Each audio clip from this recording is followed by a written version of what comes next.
Les obsèques de Mohamed Merah sont reportées de 24 heures, une décision du maire de Toulouse qui estime que la Ville Rose n'est pas un lieu opportun et espère que l'État trouvera un autre endroit.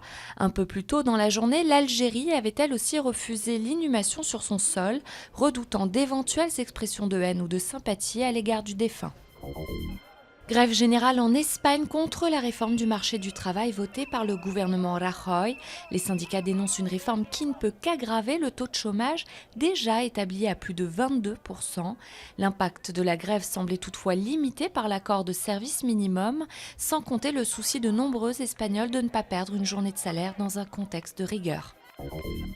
Armer les deux camps en prise en Syrie conduirait à une guerre régionale et internationale. C'est ce qu'a déclaré le Premier ministre irakien Nouri al-Maliki lors du sommet arabe à Bagdad.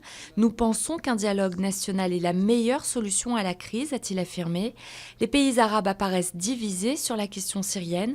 L'Arabie saoudite et le Qatar veulent armer l'opposition, tandis que d'autres privilégient la diplomatie. Les violences ont fait plus de 9000 morts en un an selon l'ONU. Jean-Paul Guerlain a été condamné à une amende de 6 000 € pour injure raciale. En octobre 2010, il avait déclaré avoir travaillé comme un nègre, tout en ne sachant pas si les nègres ont toujours tellement travaillé, des propos qui avaient suscité colère et indignation. Le parfumeur sera bientôt jugé dans une autre affaire. Des employés entiers d'Eurostar ont déposé plainte pour des propos à caractère raciste qu'aurait tenu le célèbre nez.